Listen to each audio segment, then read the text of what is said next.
Ahí puse para grabar. Señor Jesús, te pedimos que nos ilumines en este estudio bíblico, que todo lo que digamos sea lo que tú quieras que digamos, que no sea palabra humana, sino palabra divina. Amén.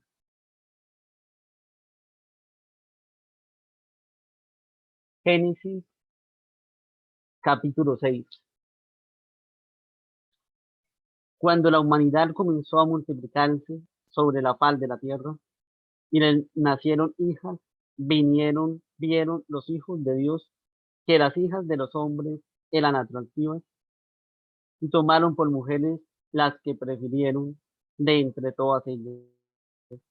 Entonces dijo Yahvé: no permanecerá para siempre mi espíritu en el hombre, porque no es más que carne, que sus días sean 120 años.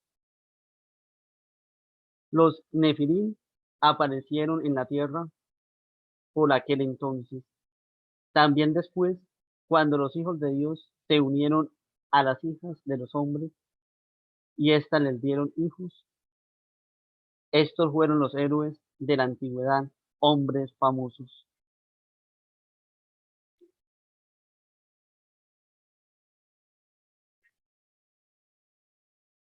Bueno, hasta ahí pues lo que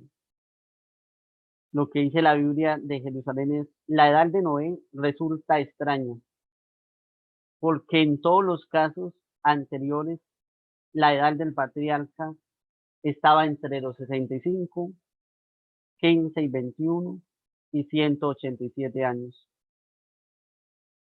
Luego, todo está claro para nosotros en este breve episodio del capítulo 6. El autor utiliza sin duda elementos populares, pero la dificultad procede en primer lugar de la identidad de los hijos de Dios. Luego, la relación puede existir entre unión con hijas de los hombres. Podría pensarse que los últimos, donde habrá precisamente los que han caído, es lo que significa Nefilim, que han sido puestos o yacen a pesar del poderío de las víctimas, de la espada, lo mismo que de los titanes. Por lo tanto, los hijos de Dios e hijas de los hombres, y el texto solamente se refiere a Nefilim. Habitar de la tierra de aquel momento podría ser los gigantes. Por otra parte, sin pronunciarse el valor de la creencia, revelando un aspecto. Algunos que atacan la Biblia hablan de mitología, pero realmente, más allá de ser superhombre, podemos hablar del diluvio. En el judaísmo posterior, casi a los primeros escritores eclesiásticos, han visto los hijos de Dios, ángeles culpables. Al partir del siglo IV, la Iglesia hace una noción más espiritual de los ángeles y los santos padres van a interpretar hijos de Dios como el linaje de Seth, hijos de los hombres, como la descendencia de Caín.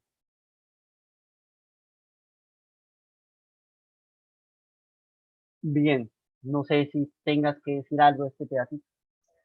Sí, no sé si tú tienes ahí la parte porque fue tan rápido que dice: y dijo Jehová, no contendrá mi espíritu con el hombre para siempre, porque ciertamente él es carne, mas serán sus días 120 años. Sería en el versículo 3. O sea, se me pasó esta parte porque como la Reina Valera ordena de forma diferente las palabras, es un poco difícil seguir la lectura. O sea, como que ahí determina, hay dos cosas que podrían decirse. que le quedan al hombre 120 años por vivir, o que el hombre ya no vivirá 900 años como sucedió con Matusalem y con Adán y con todos los patriarcas, sino que a partir de ahora serían 120 o comenzarían a descender. Aunque después de esto vemos que Noé y sus hijos viven más de 120 años. Entonces se interpreta más como que cuando él dice no serán los días del hombre más de 120 años, como que ahí está sentenciando ya el diluvio. También que es importante, porque hay mucha gente que dice que los gigantes serían el fruto de la unión de ángeles caídos con mujeres humanas. Pero acá en el verso 4 dice, en el versículo, había gigantes en la tierra en aquellos días, como que los gigantes ya estaban en la tierra. Y también después que se llegaron los hijos de Dios a las hijas de los hombres. Es decir, como que la presencia de esos gigantes no surge de esta unión necesariamente, que hay muchos que lo interpretan como que fuera así. Y siguiendo en esa línea de lo que vos decís, como que los hijos de los hombres se refiere a la línea de Caín, y los hijos de Dios a la línea de Set.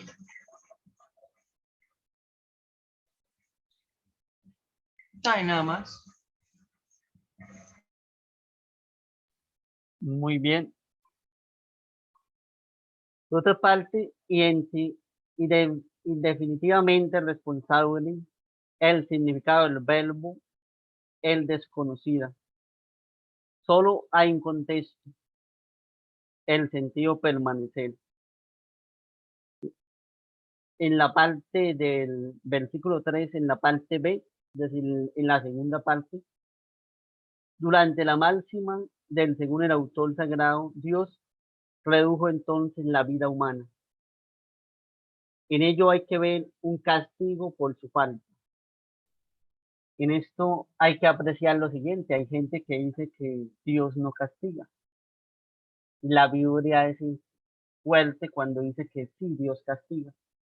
La unión de las hijas de los hombres con los hijos de Dios. Entonces también como que el ser humano siempre busca la inmortalidad, pero es inmortal en el alma, es decir, cuando va hacia Dios, pero en este mundo no, por eso hay una terminación, es decir, la muerte, hasta dónde llega. En el conjunto de las repeticiones, mezclando la motivación del diluvio, entonces lo que hace acá el texto es hablar que los seres humanos tienen una terminación de vida. Es decir, la vida se acorta. El relato está lleno de colorido y vida. Detallado sobre todo la cronología está más fuerte. Ahora bien, dice, no obstante, hay que mirar y no decir donde dice acá en la Biblia de Jerusalén. Hay gente que dice que las tradiciones o los relatos se contradicen. Al contrario, los dos dicen lo mismo. Entonces, la Biblia nunca se contradice en sí misma, dicen las notas de pie de página de la Jerusalén. Vamos a continuar con la lectura. No sé si hay algo más que decir.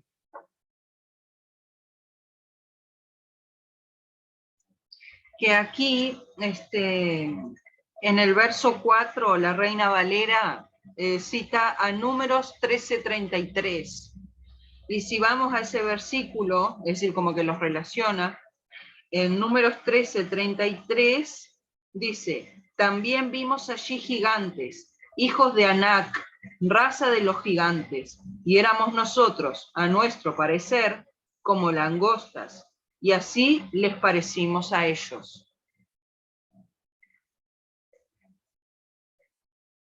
Habla de cuando envía a hombres a tierras de Canaán, Moisés.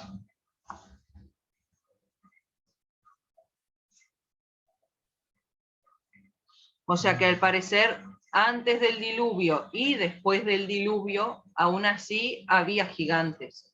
Por ejemplo, Goliat era un gigante.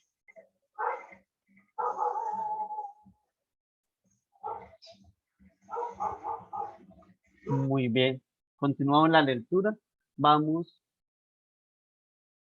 al versículo 5. La Biblia de Jerusalén empieza con un título, El diluvio, y el subtítulo es la corrupción de la humanidad.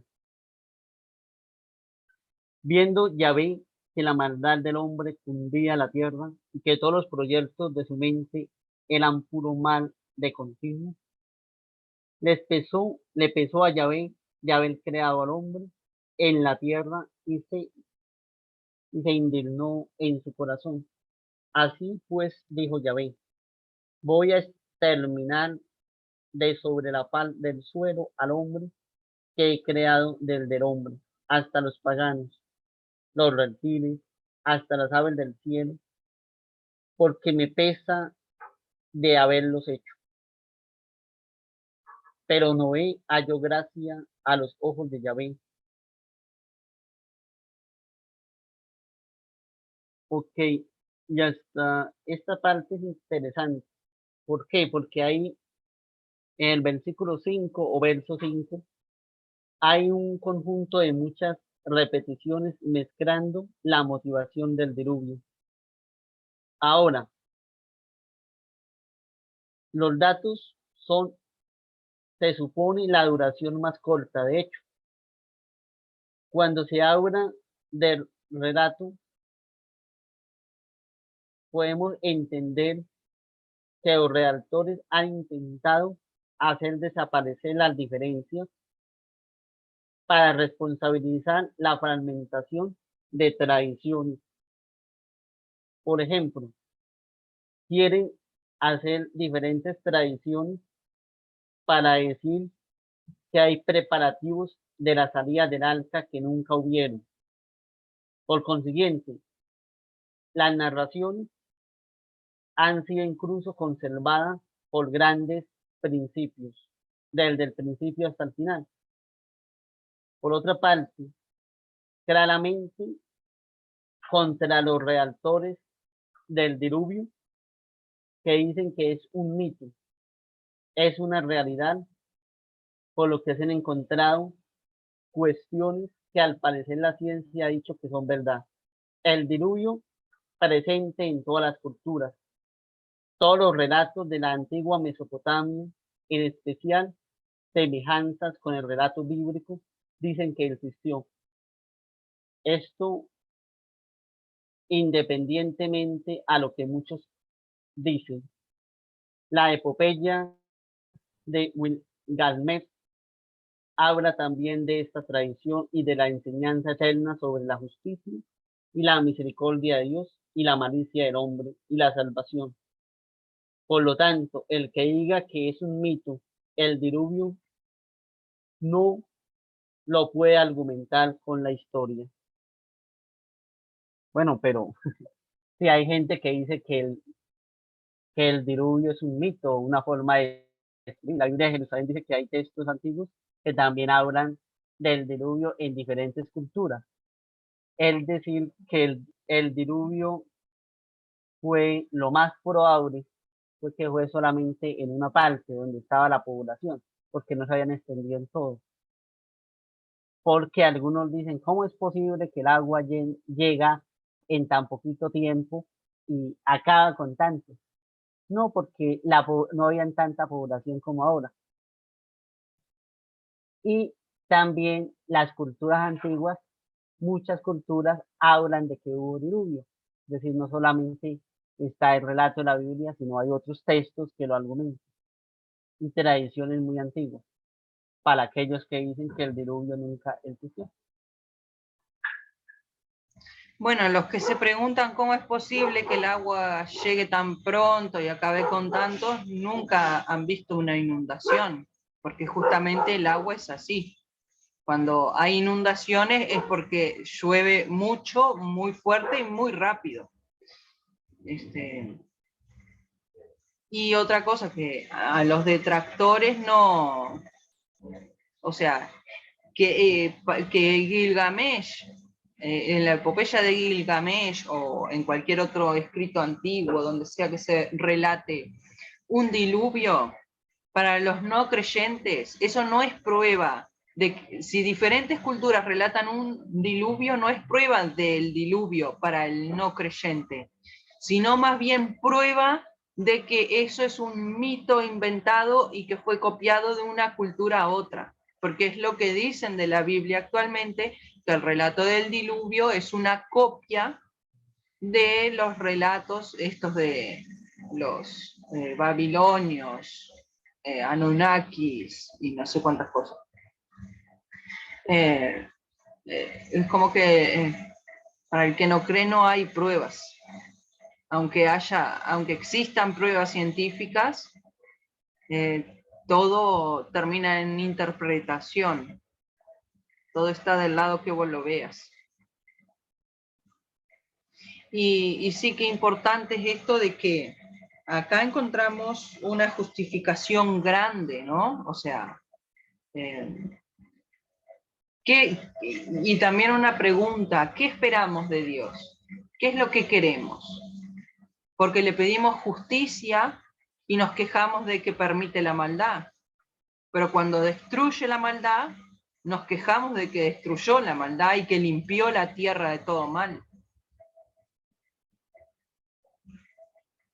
Creo que es para reflexionar sobre lo que los hombres esperamos de Dios. Porque dice el 5, por lo menos aquí, y vio Jehová que la maldad de los hombres era mucha en la tierra, y que todo designio de los pensamientos del corazón de ellos era de continuo, solamente el mal.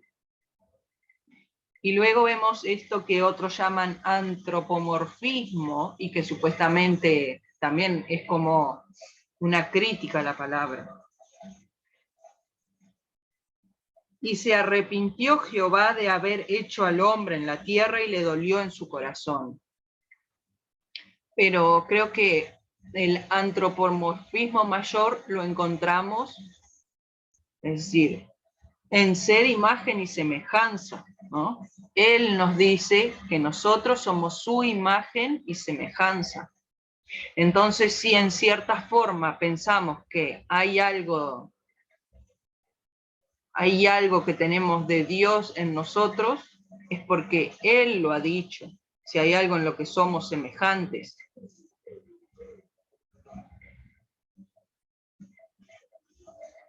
Sería interesante ver la palabra dorió, ahí cómo la puede traducir. Ok, culto, dañar, dorel, dorón, enojar, entristecer, herir, pervertir, pesar, triste. Más que todo parece ser que le dio tristeza, que dolió, pero también habla de culto. Es decir, no fue que dice como que cambió de opinión, no, le dio tristeza. Ahora la definición, fabricar, moldear, el mal sentido, preocuparse, miren, se preocupó, dolor o cólera. Eso más que todo le dio dolor o cólera y por eso es que decidió destruir. Sí, hay muchos que dicen, ¿y cómo, o sea, y cómo Dios se puede arrepentir? ¿O cómo a Dios le puede doler algo? Porque Él sabe, si es que sabe todas las cosas desde el principio, y si sabe lo que va a pasar, ¿cómo puede ser que se arrepienta o que le duela? Pero yo me imagino que es como ver una película triste dos veces, o recordar un suceso triste dos veces. la cosa en cuestión pasa una sola vez, pero cuando lo revivimos vuelve a doler. ¿Y qué Dios no podría haber hecho eso? Aun cuando creaba a los hombres, saber todo lo que pasaría, pero cuando llegara el momento, que le doliera igual. Sí. Cuando vemos una película triste 2 veces, lloramos las 2 veces. Y cuando vemos una película graciosa 2 veces, nos reímos las 2 veces. Digo, no entiendo por qué sería contradictorio, en realidad, que algo te pueda pesar, que te pueda dar tristeza o alegría. Los recuerdos justamente son eso. Cuando recordamos un suceso, ya sea por feliz o por triste, volvemos a sentir esa emoción.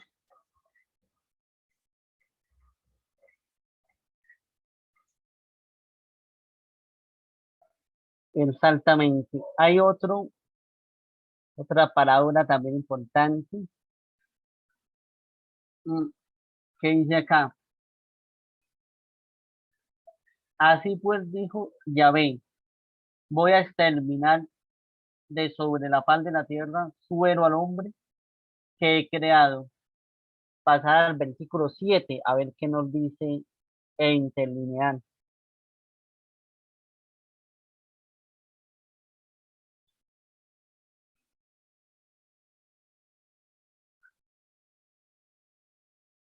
Vamos a donde dijo, a ver qué significa la palabra dijo.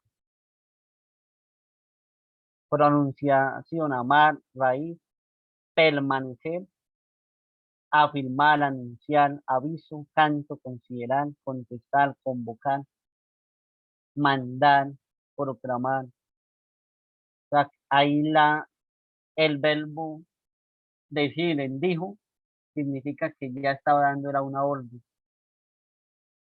Luego dice, hasta los ganados y los reptiles, hasta las aves del cielo. Ahí se entiende mejor porque al decir es la que está dando la orden que era lo que tenía que pasar. Entonces es importante mirar en interlineal, que para nosotros dijo significa decir, hablar. Cambio Dios ahí lo que hace es dar una orden, dijo. Aunque también en el castellano dijo, también da una forma de orden directa, ¿no?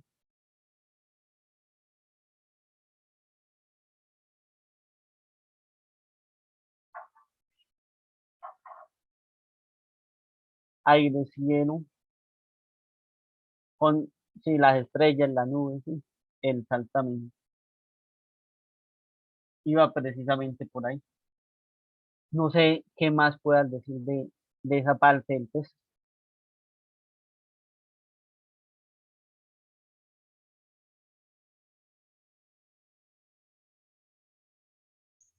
Que ahí vemos que aparece Noé, ya sería, ¿no?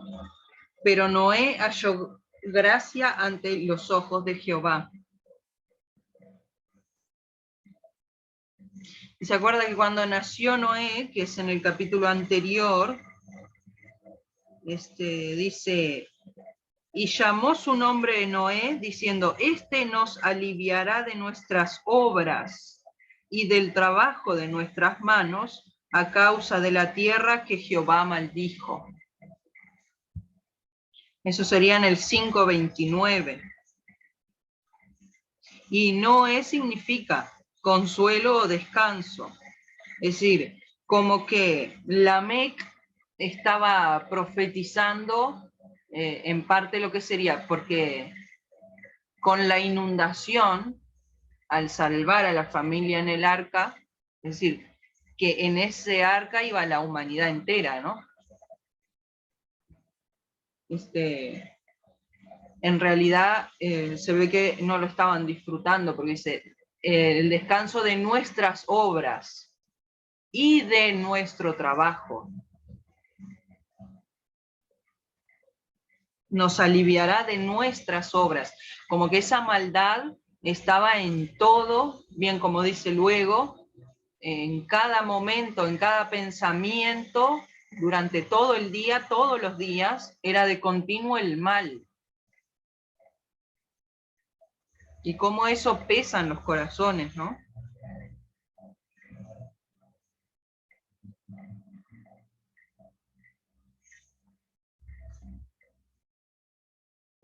Muy bien. Para pensar también, la tierra estaba corrompida ante Dios, llena de crímenes. Y también más adelante veo todo lo que viene, tiene que terminar. Pues parece ser que la culpa a la tierra la ha querido exterminar Dios. Su fabricante, entonces más adelante le va a pedir que se fabrique una arca. Entonces vamos a ver, a continuar a ver cómo dijo. Pero no vea yo gracia a los ojos de Yahvé. Esta es la historia de Noé. Noé fue el valor más justo y cabal de su tiempo. Noé andaba con Dios. Noé engendró 3 hijos, Sem y Jafet. La tierra estaba corrompida en la presencia de Dios. La tierra se había llenado de violencia. Dios miró a la tierra y vio que estaba viciada. Todas las criaturas tenían una conducta viciosa sobre la tierra. Ahora bien, lo mismo en la presencia de los grandes redactores y los que contradicen la Biblia piensan que Dios no habla. Bueno, esto ya Él lo manda a hacer. Bueno, eso sí, con el interlineal ya quedó clarito. El tema del diluvio está presente en todas las culturas, como ya lo hemos dicho,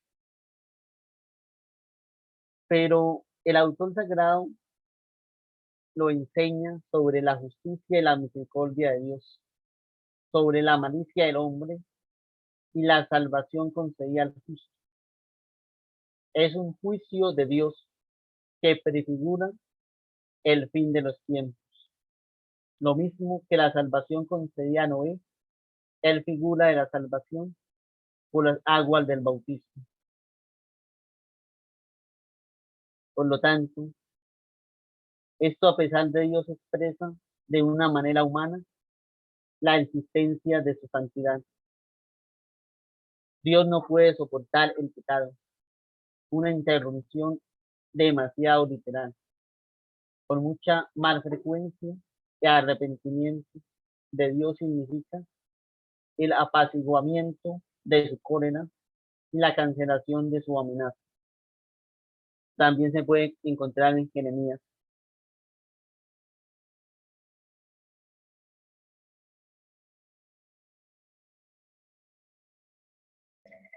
Sí, y otra cosa importante es que no es que simplemente fueran malos, porque malos somos todos, sino que era de continuo solamente el mal. Es decir, no había nada que fuera bueno ahí, no había espacio para lo bueno ni un segundo en sus vidas. Y eso es lo que determina el juicio de Dios. No es cualquier clase de maldad, equivocación o pecado, sino algo que llega al colmo, que es otra expresión que encontraremos luego. Por ejemplo, en Sodoma y Gomorra y en las invasiones, la destrucción de otras naciones, también él va a decir que la maldad ha llegado a su colmo. Es decir, como que Dios puede entender que el hombre, al ser imperfecto, cometa ciertos errores, que peque, que tenga ciertas inclinaciones hacia el mal, pero llega a un punto que sobrepasado determina la destrucción del hombre, es insostenible, intolerable ya. También otra cosa, que en esto de la unión de las hijas de los hombres con los hijos de Dios, me parece que da como un indicio de lo que luego va a decir esto de no te unas en yugo desigual, o que va a prohibir que se casen con mujeres que sirvan a otros dioses. Eso estará en la Torá luego de Moisés, como que se prohíbe a un judío casarse con una mujer que sirva, por ejemplo, a Baal. Porque los hijos de ese matrimonio seguramente no sean judíos, sino que terminen siguiendo las inclinaciones de los falsos dioses, porque siempre son más fáciles en la mentalidad carnal del hombre y más prometedoras. Son como de más inmediata promesa. Tú sacrifícame a tu hijo y yo te daré prosperidad. Son como una especie de transacción con el Dios. Es como un Dios bancario, donde si vos le das algo, Él te da algo a cambio. En cambio, la relación con Jehová no es de esa manera. Vos tenés que ser justo, tenés que ser bueno para obtener los favores. Y eso es siempre más difícil, porque en cambio con el otro vos podés hacer todo lo que vos quieras y basta que le pagues para que él te dé su favor.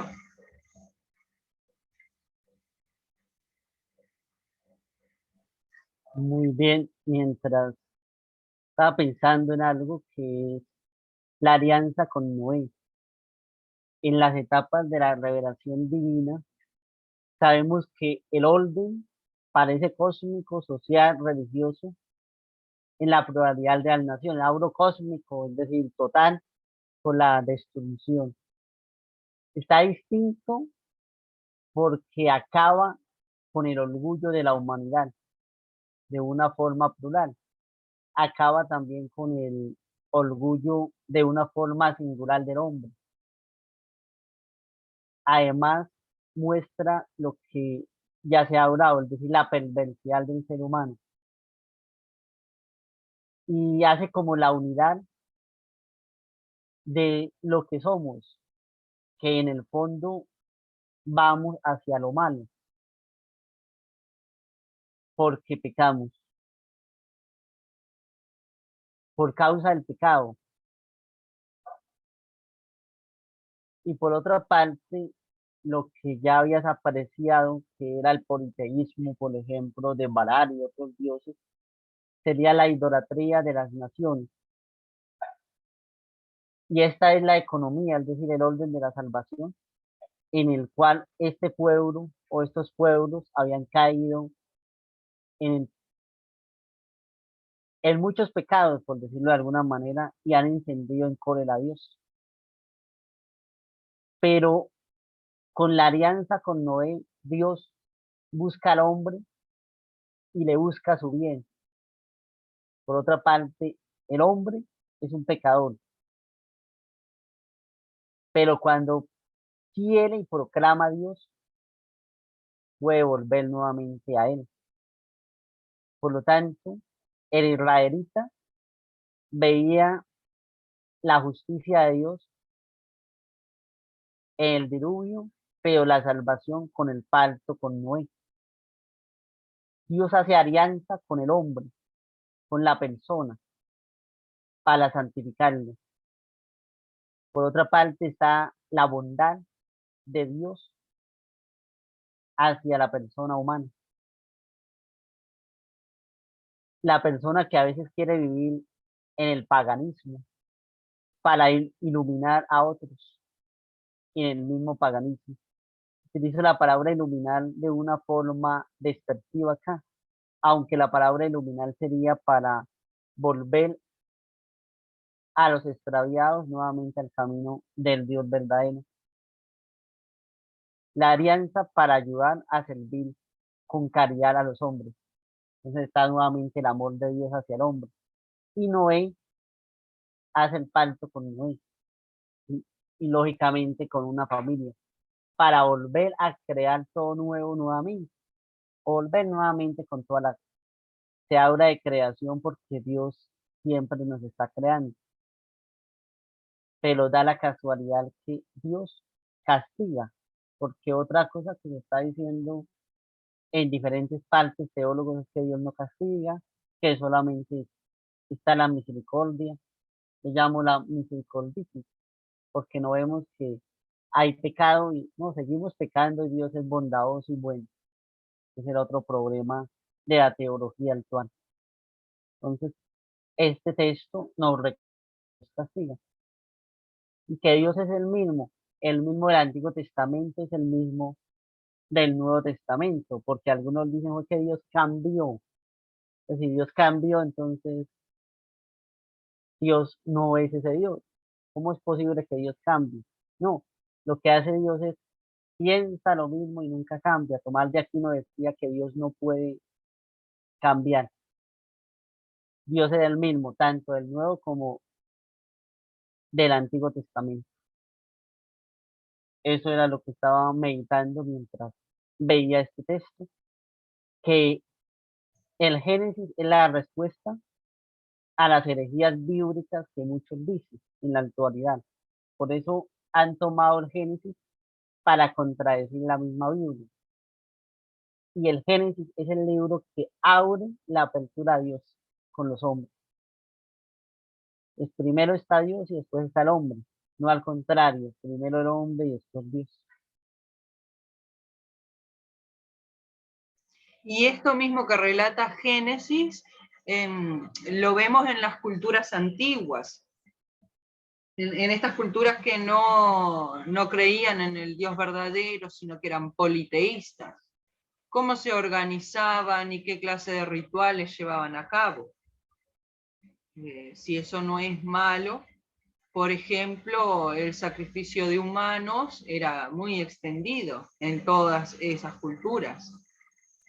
Y ahí vemos cuáles son las consecuencias. O sea, ya Génesis nos dice, en el tiempo que los hombres se apartaron de Dios, hicieron lo que quisieron, la tierra se llenó de violencia y de mal. Tanto que ya no tuvo arreglo, ¿no? ¿Viste? Cuando algo se rompe tanto que no lo podés arreglar, como un jarro que se hace en 1000 pedazos, lo mismo. Y vestigios de esta realidad yo creo que se ven ahí, incluso en la actualidad. ¿Qué tipo de cosas proponen estos hombres que no tienen Dios? Estos hombres me refiero a hombres y mujeres. Estos hombres y mujeres que no creen en el Dios verdadero. ¿Qué tipo de cosas son las que proponen y llaman a eso bien? La interrupción del embarazo, y a eso lo llaman derecho y salud. El asesinato de los enfermos, y a eso lo llaman dignidad. Quitarle el trabajo al hombre, también lo llaman justicia.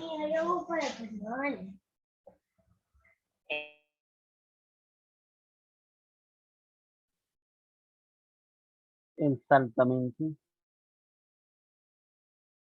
Precisamente mientras usted está orando en eso, eh, por ejemplo, precisamente la alianza de Dios con los hombres y con la creación después del diluvio a través de Noé. Vemos unas palabras, por ejemplo, solemnes de Dios, cuando más adelante hace el pacto con el pueblo. La alianza es un típico del Antiguo Testamento. Dios con el hombre y todos los seres vivos. El diluvio es el mismo creado y el castigo tuvo como causa el pecado, el diluvio en el mundo después de la caída de nuestros primeros padres. Por ejemplo, Noé y su familia han sido escogidos por Dios.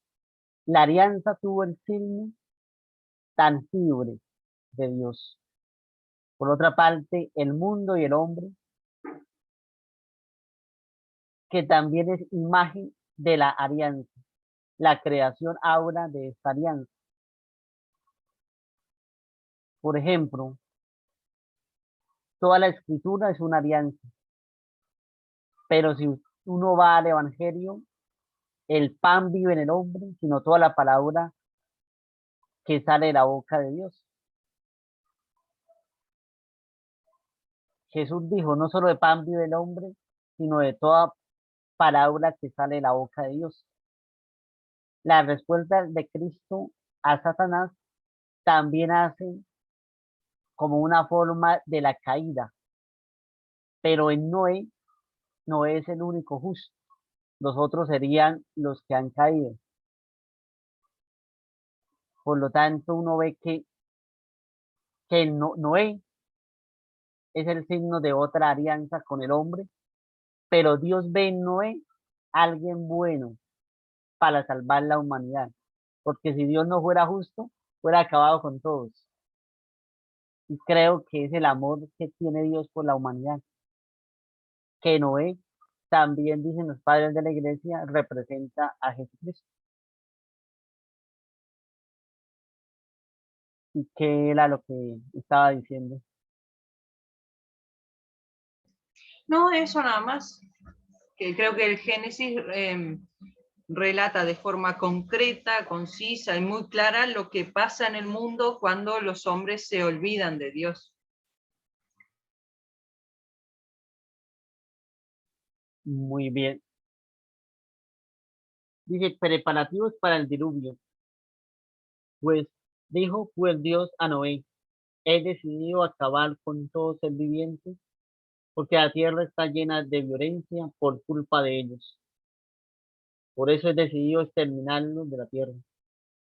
Hazte un arca de madera resinosa, las haces de cañizo y de calafateas por dentro y por fuera, con betún, así como la harás su longitud será de 300 codos, su anchura de 50 codos y su altura de 30 codos.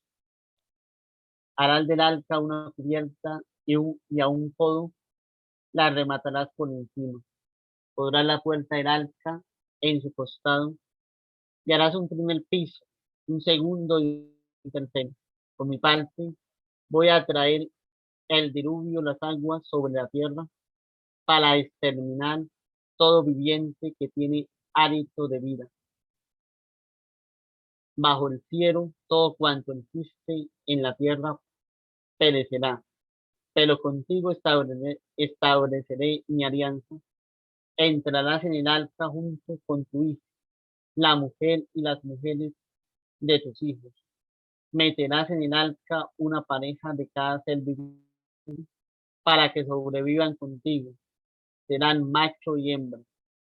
De cada especie de aves, de cada especie de ganado y de cada especie de reptiles entrarán contigo sendas parejas para sobrevivir. Tú mismo procúrate toda suerte de vivientes y haces acopio para que os sirvan de comida a ti y a ellos. Así lo hizo Noé. Ejecutó todo lo que le había mandado Dios. Muy bien. Cuando uno encuentra, por ejemplo, la traducción latina dice alca, cofre. Y aquí el castellano alca, madera, resinosa, traducido aproximadamente con cañizo. Entonces, el versículo 14, el Génesis 14 es el que estamos analizando. Dice, hazte un arca de madera resinosa, la haces de cañizo y de Ciprés, calafateas. ciprés, gofer. Un tipo de árbol o madera como usaba para construir aparentemente cifras. Ese fue el tipo de madera con la que se construyó.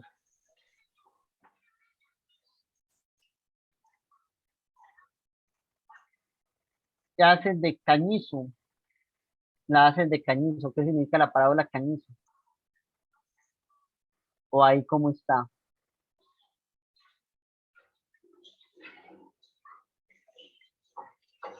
Y la hacen de, bueno, presente en el alta con brea. Entonces la palabra brea es acá. Vamos a mirar a ver si aparece ahí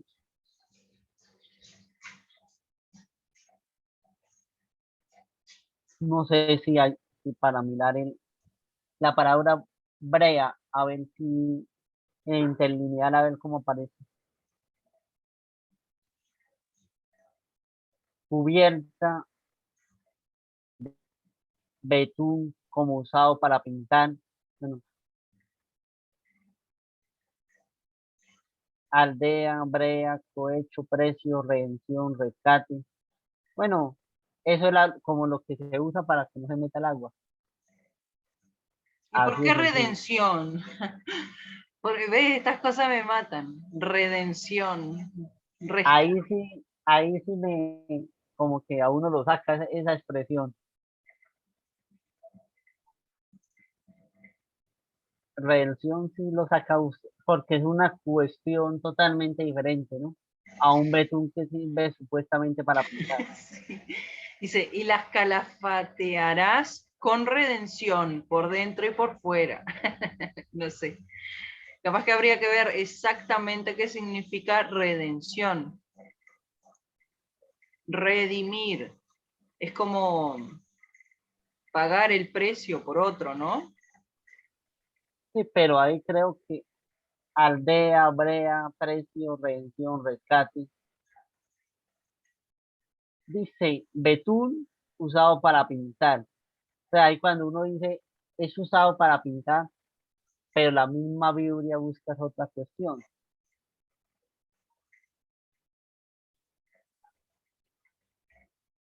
Los condenados por esos delitos se pueden,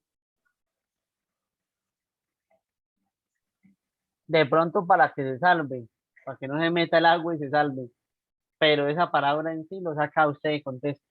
Es decir, esa palabra saca de todo, porque hasta donde yo entendía, era el betún era para que no se metiera el agua, pero la palabra redención ahí sí, Mire, dice, redención literalmente significa comprar de nuevo.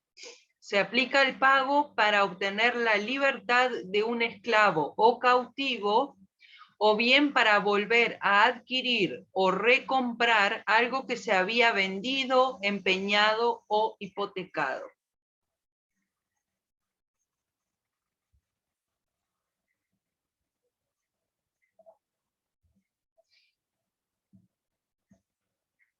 pero es que también está la palabra precio y está la palabra rescate Y cohecho. y cohecho, sí. Por eso, porque rescate, precio y redención son parte todo del mismo significado, que es pagar de nuevo el precio para rescatar algo. Pagar el precio para rescatar algo vendría a ser redención. Después, lo de cohecho es tipo complicidad o dos personas que hacen algo, que se ponen de acuerdo para hacer algo.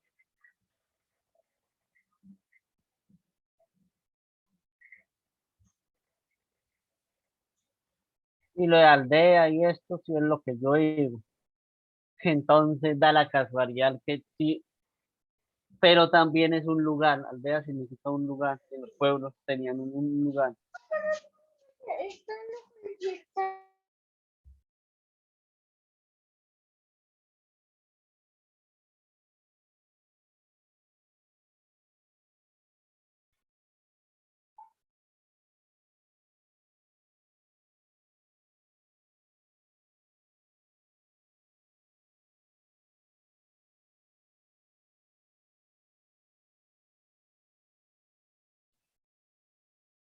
Que al igual de muchas palabras empieza por la palabra viene del árabe, formada, bueno, los árabes bueno, significa granja, finca agrícola, cortijo, granja. Es decir, los tres significados primeros significan una cosa y después los otros cuatro otra diferente. Y ahí es donde quedamos por la expresión de esas palabras.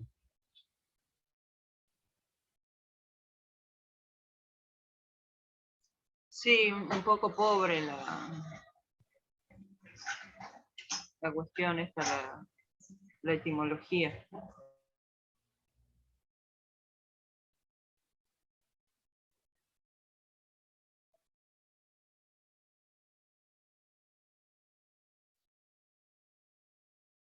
Y al en hebreo significa sobre, pero no, o sea, tendría que ser, ¿qué tiene en su significado aldea?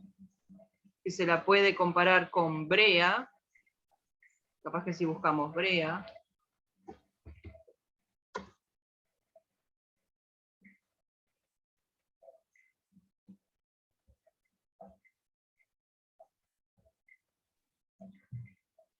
Compuesto, compuesto viscoso oscuro utilizado para asfaltar, calafatear, impermeabilizar superficies. Era lo que yo estaba diciendo, que el betún significado era para eso. Pero lo que me sacó del contexto de todo lo que estaba diciendo son las cuatro parábolas que continúan. A no ser que significa que era para la salvación, es decir, el arca era para la salvación y que tocaba hacer eso para que ellos se salvaran. Así tiene lógica que pueda haber una redención Como el desde sello, ves ahí. que está la marca de la bestia y está el sello de Dios, es decir, Dios sella a los escogidos. Capaz que la brea tiene eso de significado de sellar el arca, ¿no? Y ahí es que se relacionará con redención, no sé, no tengo idea. O habría que A mí también me sacó ese entender mejor pedacito. qué es cofer para ellos mismos, cómo lo traducen, qué significa realmente. Sí, porque al parecer pueden ser muchas cosas, pero ¿por qué? Porque hay algo que todas estas cosas tendrían en común, se supone, o que hay una característica que las une, digo yo, no sé. Sí, porque para mí las tres primeras no tienen nada que ver con las otras cuatro. Por lógica no tienen nada que ver. O al menos uno como latino no las puede, castellano no alcanza hasta allá.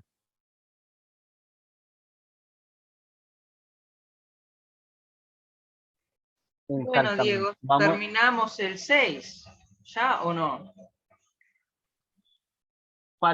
sí, ya terminamos el 6. Aquí hay algo muy importante que dice, la traducción adoptaba la inclinación de un codo para el desagüe de las aguas del cielo. Es decir, hasta Dios pensó para que se saliera el agua. La palabra ruach significa aire en movimiento o soplo del espíritu. Ahora bien, los Pero pensamientos, eso creo que, ¿en qué contexto viene? Eso creo que es de cuando secan las aguas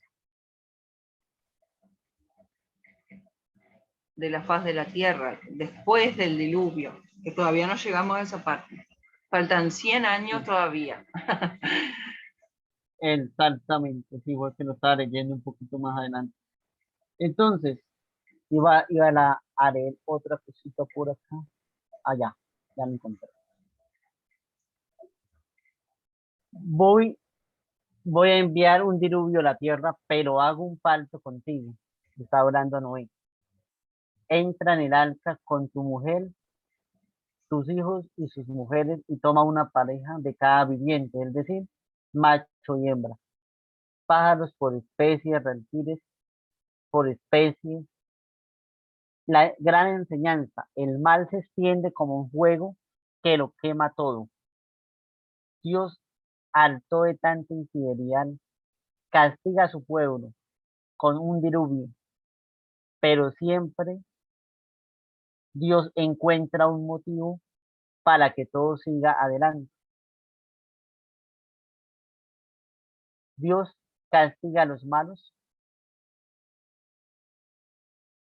Ellos veían a Dios como si fuera un hombre más entre ellos. No, el hombre es el que busca el castigo de Dios, porque Dios es amor. Pero Dios le da una lección a los hombres y mujeres. Les envía un diluvio para que se corrijan. Dios manda a Noé para que encierre un par de animales de todas las especies a sus hijos y a sus mujeres. ¿Saben por qué? Porque Dios quiere la felicidad del hombre y no la maldad. Pensaba que podía empezar una nueva humanidad tras el diluvio, pero ya han visto que todo va igual. En este mundo hay buenos y malos. Todos emplean el don de la libertad. Ahora bien, estupendo. Por eso Dios castigó, pero nos amó tanto que quiere una nueva humanidad. Está bonita la reflexión y muy entendible, ¿no? Sí, ¿de quién es? A ver, esta es de catholic, catholic, catholic.net. Es de una página católica. Muy linda. No sé, no sé si, venga, miramos la nácar columna que hoy no la traje. Ah, por acá está. La Biblia que usted dice que es supremamente pequeña. Tiene comentarios. ¿Lo puede creer? Vamos a ver qué nos dice la nácar columna.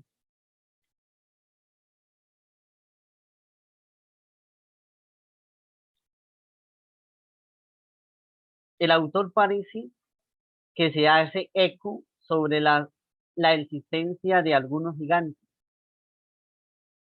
pero han vivido una vida muy mala. Dieron origen a la intervención de un diluvio. Noé, en la perspectiva del aeógrafo, va a ser el padre de la nueva humanidad. Bonito esta definición. Noé es el padre de la nueva humanidad. Nunca lo había pensado. La narración bíblica tiene muchas semejanzas con otros de otros orígenes, por ejemplo, el mesopotámico, que se habla también de una inundación. También salva a una familia querida por los dioses. La diferencia es que los dioses no hablan entre ellos mismos, es un Dios verdadero. Bonito eso. Es decir, Mesopotamia se pusieron a hablar primero los dioses a ver cómo salvaban a la humanidad. En cambio, Dios dice, el diálogo de Dios es salvemos la humanidad y ya. Dio una orden. En cambio, los otros le tocaba una reunión para salvar la humanidad. Ponerse de acuerdo con Dios. En cambio, el relato bíblico es Dios, que es el Dios verdadero, dice salvemos la humanidad y ya. Esa es la gran diferencia entre toda la Mesopotamia. Hablamos de Mesopotamia, pero porque fue la que unió todos los relatos, ¿no? Porque había muchos relatos. Sí, igual yo he escuchado esa expresión tipo, el autor dice, pero ¿quién es el autor de la escritura? ¿Es el escriba o es el que inspira? ¿Quién se considera autor? Porque tenemos el caso del profeta Jeremías. El profeta Jeremías no escribió su libro, lo escribió el escriba, que se llamaba Baruch, pero Jeremías le decía lo que escribir. Entonces, ¿quién es el autor del libro? ¿El que dicta o el escriba? Sencillo, el que dicta. La Biblia fue inspirada por el Espíritu Santo y hay un biógrafo que es el que escribe. Biógrafo es el escritor sagrado y Dios es el autor principal. Por eso se habla que la Sagrada Escritura es la carta de Dios hacia el hombre y no es una cuestión poética, sino una realidad. Lo que pasa es que el hombre quiere negar que Dios le habla. Por ejemplo, cuando alguien está hablando a un ser humano y otro ser humano no le pone cuidado, después dice, no, fue que no me advirtieron, fue que no escuché, fue que no me dijeron, pero fue que no puso cuidado a la voz del quien habló. De la manera, también no le ponemos cuidado a Dios que habla a través de la Sagrada Escritura. Aunque mi analogía no es exacta, porque toda analogía o comparación con la palabra de Dios puede llegar a ridículo, porque no, la palabra de Dios no se puede comparar con nada humano. Por eso es que la gente la contradice y creo que contradecir la palabra de Dios es un pecado grave, porque va contra la misma expresión. Los escribas, habían otros que lo llamaban los escribientes, que eran los que escribían luego, porque tocaba escribir la Biblia en varias partes. Es decir, tocaba escribirlas a mano. Ahora con la imprenta es más fácil sacar muchísimas cosas. En ese momento tocaba escribirlas. Y si el monje que hacía eso se le olvidaba, pues lógicamente voy a ir copiando mal. Pero el autor principal de la Biblia, lógicamente, es el Dios. Los otros, el hombre solamente copia lo que Dios le dice. Y si el hombre tuerce la palabra de Dios, pues ahí sí está mal. No sé qué más pueda comentar sobre este hermoso texto. No, nada más porque ya se me hizo tarde. O sea, podría comentar muchas cosas más, pero en realidad no puedo. De todo lo que hablamos siempre queda algo por decir, ¿no? Sí, es muy... a mí me parece que la palabra de Dios es como profunda. Uno puede ver la superficie, es como el mar. Uno puede estar en la superficie y decir que ha conocido el mar y que ha estado en el mar, pero a la vez se puede hundir y, descubrir un mundo de cosas nuevas. Entonces por eso la palabra de Dios es clara, pero a la vez profunda, me parece a mí. Y sobre un versículo se pueden decir tantas cosas y son todas verdad. No sé si gusta hacer una oración que la encontré en la página que ahorita estaba citando, catholic.net, Bueno, para finalizar. cuando termine nos vamos entonces. Exactamente, claro que sí. Señor, haz que nuestra vida sea una manifestación de tu bondad en nosotros. Danos fuerzas para hacer el bien que nos mandas y para evitar el mal que podamos cometer. Nuestros padres, con su ejemplo vivo de cómo hay que vivir dignamente y bellamente la vida. Haz que los que queramos mucho, que nos queramos mucho y que nunca encontremos descontentos entre nosotros los cristianos. Que Noé nos ayude para ser mejores y que Dios también, que Dios que sea el que ayude a nuestra propia existencia. Amén.